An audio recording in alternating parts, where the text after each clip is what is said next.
Hi, my name's Tim, welcome to Tim Burbage Reads, and today I'm going to be doing a reading wrap-up for February, plus a little bit extra at the end. So, in February, I read 12 books, which is a ton. And actually, I read 2,475 pages, for an average of 206 pages per book. A couple of things at the end really dragged those down. But it was a very good month, because my average rating was 4.25 stars. So, first thing I read was a novella called The Abysmal Brute by Jack London, about a boxer called young Pat Glendon, who is the perfect boxer, and you see how innocent he is, and he is exposed to the criminal underworld of boxing in the 1910s. What I really liked about this was the voice was very strong, and I thought Pat Glendon was a great character, and his manager was a great character, and it just accomplished a lot in a very short amount of time. So for that, I gave it 5 stars. The next was the book I read for my February Disney Challenge, which was read a graphic novel, and I read Captain America: The Ghost Army. This is by Alan Gratz and Brent Schoonover. This is World War II, Captain America, fighting the good fight, and there's a bit of magic involved, which is quite interesting, and we see a couple of the Howling Commandos, and Bucky even gets his own bit as well. I really liked the style of it looking like a comic from the 1940s. The colouring and the inking was brilliant. The story itself was pretty good, so I gave that 4 stars. Next was a book that I was reading in January and kind of finished in February, and that is Bookshops and Bone Dust by Travis Baldree. This is the prequel to Legends and Lattes, and there is a new book called Brigands and Bread Knives coming out later this year.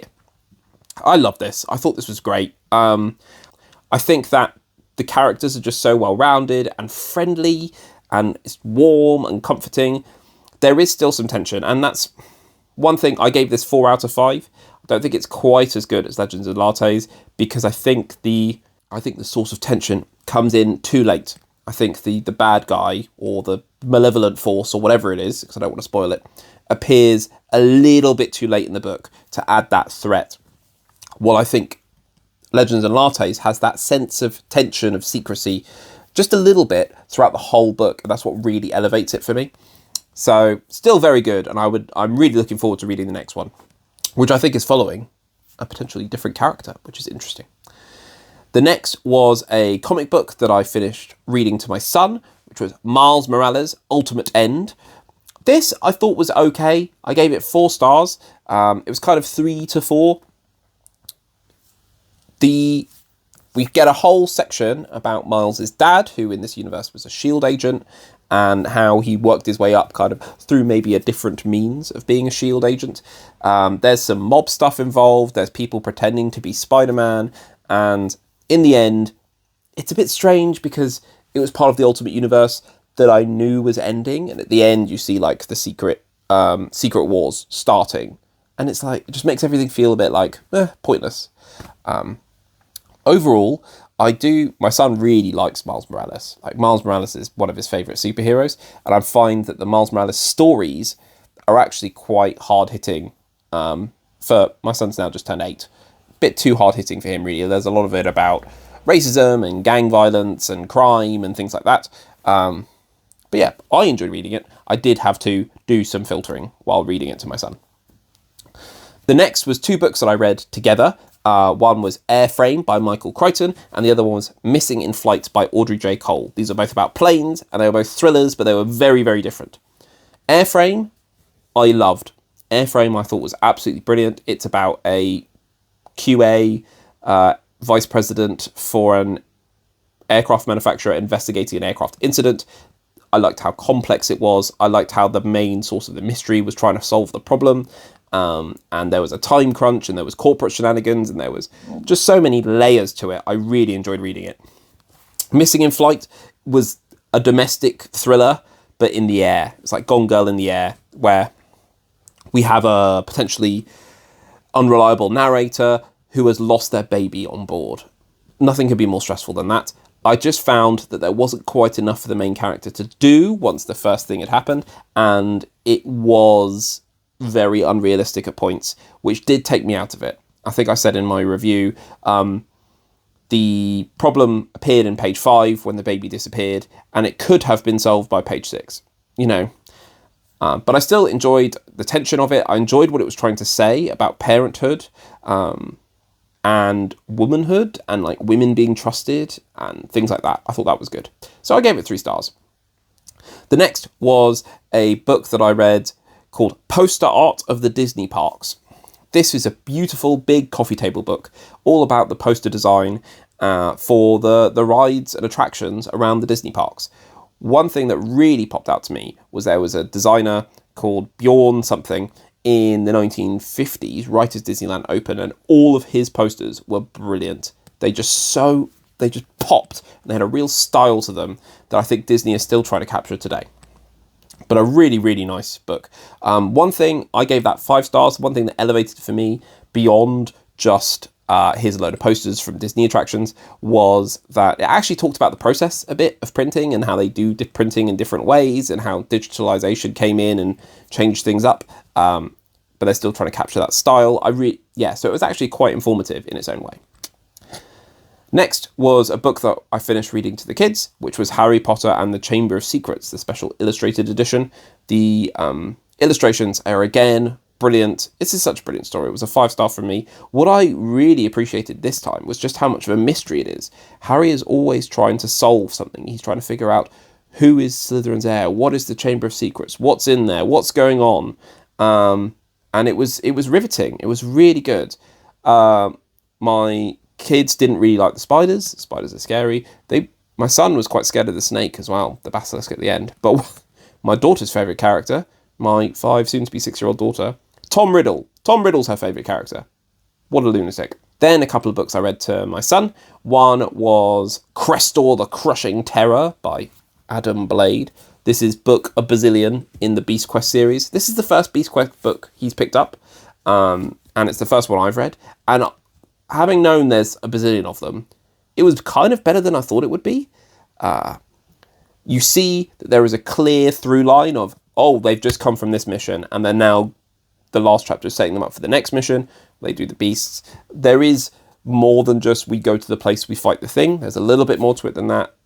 The characters kind of move along. They don't progress a ton, but there's a certain significant amount of peril involved. The art is very good and very eye-catching. My son quite liked it. I thought it was better than I was expected, so 3 stars from me. Then we read Stan Lee, one of the Little Leaders books by Maria Isabel Sanchez Vergara. This my son got for his birthday, and I read it to him. It's like a little mini biography of Stan Lee with art in it and very kind of picturesque design, cartoonish design in its own way. It has its very own style. One thing, I would have liked the colours to be a little bit brighter and kind of ping a bit more, maybe just because you're talking about the man who was a big part in comic books and they're kind of so vivid. I did like how it had a bit more of a formal biography at the end, which you could read. But one thing that was quite funny was when I was reading it, I was like, and you don't need superpowers to be a superhero. And my son interrupted to go, yeah, you do. Glad to know the message landed. So that I gave that 4 stars. I thought it was pretty good. And then my family went to Battersea Power Station, which is an iconic power station in London and now has been turned into a shopping centre. And it's a really nice shopping centre. There is a Transformers shop in there, and I'm a huge Transformers fan. My kids got a couple of toys and things like that. My family bought me a special edition, a special front cover of Transformers #1, the new comic, which is by Daniel Warren Johnson, and it's actually Optimus Prime looming over Battersea Power Station, which is such a cool cover. It's such a cool cover. And the comic itself is brilliant. It's the first of a new universe, so we're starting, back in the 80s, we've got Spike and Spark Witwicky, we've got Teletran 1, we've got all of the Transformers have just crash landed and been found, and they're kind of activating. It links in with the G.I. Joe universe. G.I. Joe is something that I know very little about, but I do know it quite often links with Transformers due to Hasbro, ultimately. But I thought the comic was great. It was surprisingly grim and violent and not overly, not like the first movie, grim and violent, but I just thought it was really good and the art was great. And one thing I really liked was the scale. The Transformers are so much bigger than the people, and that really came across. So I gave that 5 stars. And the last book I finished in February was this title is too long. Marvel's What If Wanda Maximoff and Peter Parker were siblings, a Scarlet Witch and Spider-Man adventure, I think is what it's called, by Sean Maguire. This is part of the What If series. I really liked this. I read it on my Kindle. I really liked parts of it. I didn't like so much other parts of it. I'm going to do a review on it. I've literally just finished it a couple of days ago, and I'm going to film a review on it. But mainly it's, what if Wanda gets rescued from Latveria by Peter Parker's parents, and she gets adopted into the Parker household. Interesting, nice to see Spider-Man and Wanda work together, people who you don't usually associate. Wanda is someone who I know from the MCU, but I haven't really read anything about in the comics, so learning about how her powers are in the comics is quite different, and how a US adopted upbringing kind of affects her as someone who is an adoptive parent. That hit quite hard, especially the idea of making sure you don't lose your original culture. The problem with it was there was whole chunks of it where you are living Spider-Man stories and Wanda happens to be there. We hit major plot beats of Spider-Man stories, and Spider-Man's a comic that I know very well, and it's been like 10 films of it. So you know the beats very well, and you see it coming. That's okay. You're allowed to do that. But it meant that Wanda wasn't even the main character in her own book. Like, it felt like we were just experiencing what Peter was doing, but from a distance. Then at the end, I think it really pulled it up at the end because it made it more about Wanda and more about Scarlet Witch. And I enjoyed that. So the ending bumped it up to 4 stars for me, because otherwise she was almost a passenger in her own story. In terms of things I'm reading at the moment, reading for myself, I'm reading The Dark Prophecy by Rick Riordan. That's book 2 in Trials of Apollo. I'm like 60 pages in. I've barely started. And it hasn't quite hooked me yet. But I do think it's such an interesting voice, the idea of Apollo being the main character. And then to the kids, I'm reading Investigators by John Patrick Green. This is the first book in the Investigators comic book series. And we're loving it. We're probably going to finish it tonight. It's brilliant. It's so funny. Now, that would usually be the end of my wrap-ups, but I did in the last wrap-up I can speak honest. In the last wrap-up, I asked if you wanted to hear about what films, TV shows, games, video updates, channel updates, stuff like that. And you said yes, so let's do those. So film-wise, we went to cinema twice. We went to see Dogman for my son's birthday, which was brilliant. It's mainly the second book, but it's so funny. The art style and the humour, it's just Dogman. It's a really good adaptation. It's exactly what you expect from the book on screen. It also had a couple of very unexpected references to a couple of 80s action blockbusters, which I was not expecting. So we watched that, and then me and my wife went to see the new Captain America Brave New World film, which was great. I really liked it. I think Anthony Mackie is very charismatic at the lead. I like Captain America. I like Falcon. This felt like it was starting to tie things together.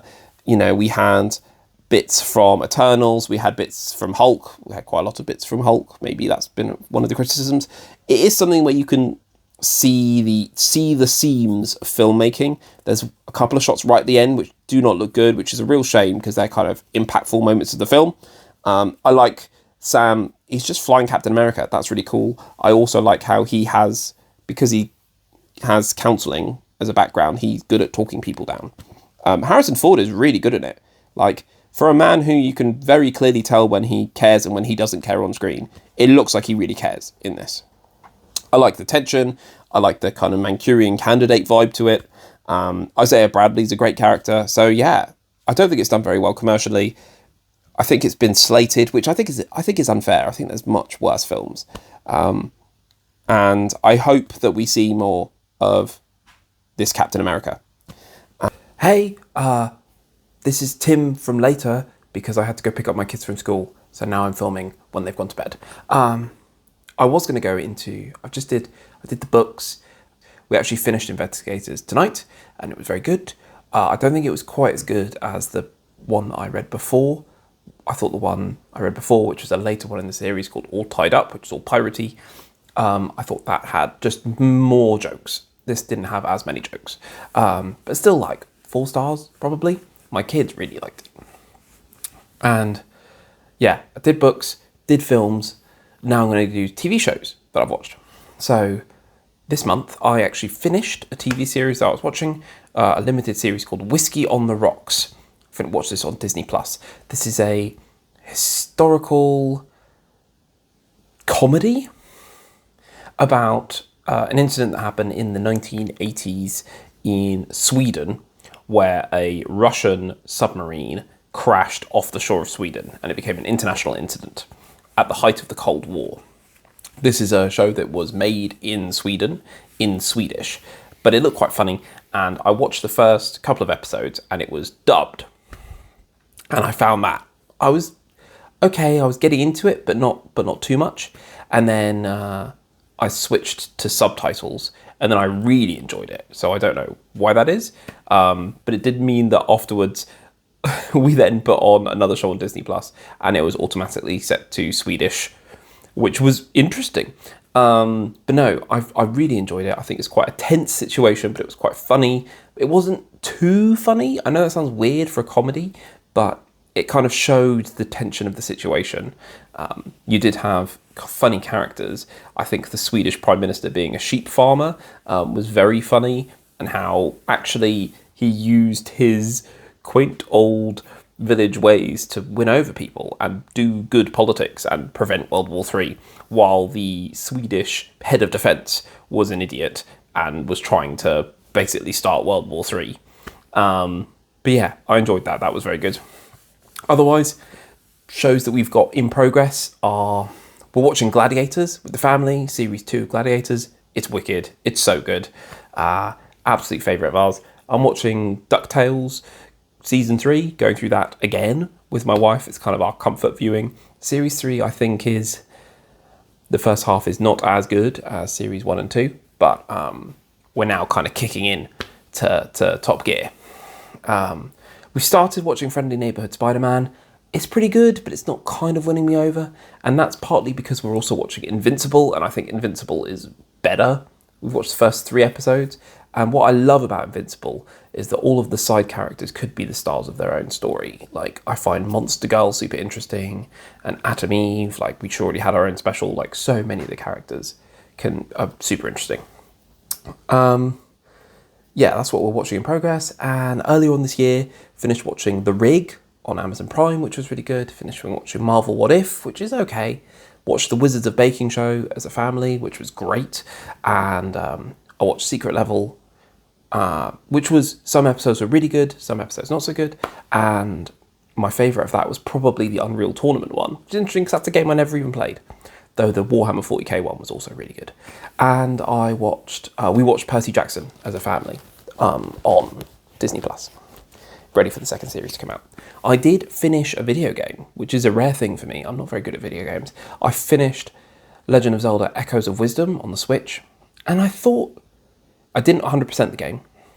I didn't even get close. I think I ended up with about 15 heart containers out of 20, which is like a fair amount, but I have no desire to go back and 100% the game. I thought it was pretty fun. I like the art style of it, which is the same art style as Link's Awakening.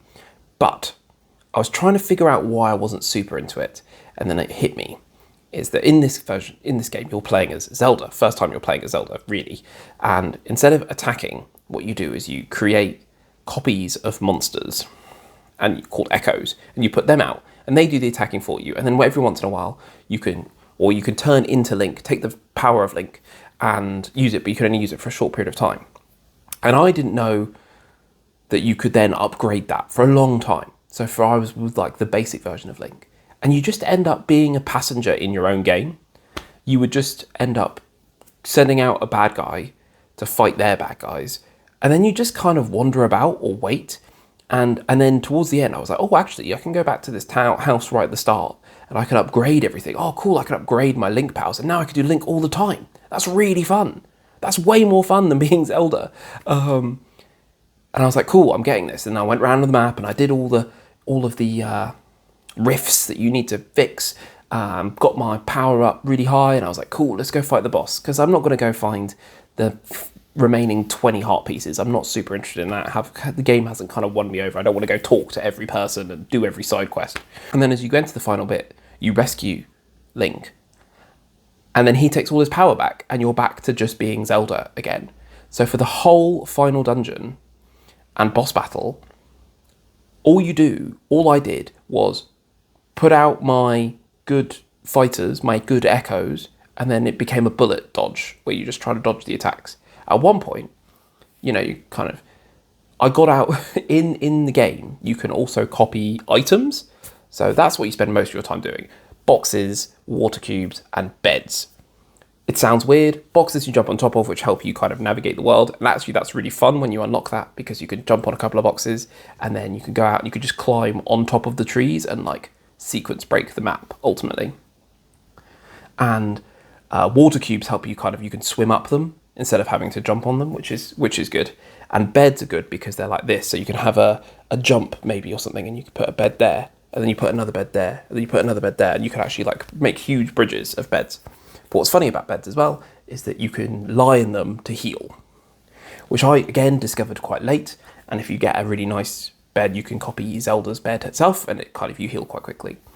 During the boss fight, because Link was off fighting the bad guys, and I put out one of my people to go fight, I had time, for a split second, for a moment, to get out of bed and lay in bed and heal. I shouldn't be able to do that in the final boss fight of the game. That's how much of a passenger you are in the final fight. You could, theoretically, I think, not attack at all, and Link does all the damage, and you're just there trying to survive. There was one boss fight earlier on where I got really stuck because I've got a bit of Joy-Con drift. So I was playing like the Shadow version of Ganon, and it was the Dead Man's Volley, and I just couldn't get it. Like my Joy-Con drift, and I just couldn't quite time it right. And I kept dying, and in the end, I just put echoes out and didn't really play the game. That's how I beat that boss. So that made it less fun for me, to be honest. So I enjoyed it because it's a Zelda game, and you travel, and you actually play Zelda, which is really fun. But the main core mechanic hindered my enjoyment of the game. I'd rather just be Link, going around, swinging swords, shooting bows, throwing bombs, doing hookshots, all that kind of thing. Now, let's talk about the channel, because some people wanted to have a channel update. So for February, I got just over 1,000 views, which is the same as January. My watch time was about 40 hours. And for subscribers, I'm now up to 192 subscribers, which is +9. So there's 9 more of you that are here. So thank you for being here. Watch time was actually a bit lower, but that's okay because my watch time was kind of artificially high last month because I put one of my videos on my phone and then I went to bed and I forgot to turn it off and it just kind of looped. So overnight I gained like 8 watch hours from one view. It all skewed off a bit. But I did 7 or 8. I think I did 8 videos this month, which works out as being 2 a week. They didn't quite come out 2 a week, and I'll put the views. I think if I can figure it out, I'll put the views up here. Overall, the channel is not growing super fast. Most of my new views are coming from me joining a different book Discord, which is Over the Average Ben's Discord. It's very nice. I'm kind of a bit more present in there. The main one I go into is Andrew Watson's. It's such a nice Discord space. I'm not a big Discord person, social media person. I'm old. But it's just really inviting and friendly, and it has enough people in it that there's a bit of a buzz, but not so many people. You're like, oh my God, I haven't clicked on it for like 2 hours and now there's 200 messages, Yeah, and I think with everything that's gone on in the BookTube space over the past month, it's just nice to have some quite nice spaces to feel good in. So I think my subs and views are mainly coming from those groups, which is nice because you get that community. But it does mean that the algorithm just is not will not feed this video to people, which is a bit hard at times. But I'm still reading loads and I'm having a really nice time. my videos are probably not getting any better. I think my thumbnails are getting a bit better. That might be something. But yeah, so that's my long wrap up, split up over two things. I was going to talk about each video individually, but my screen has just died, so I can't do that. But yeah, this is very rambly, very uncontrolled, but that's this channel really in a nutshell. Bit sporadic, but yeah, I'll see you in the next one. Comment below if you like the kind of other things I do, watching TV, watching films, games, things like that, and channel updates. Yeah, comment below if you like that kind of thing, and I'll see you in the next one. Now, get out of my house!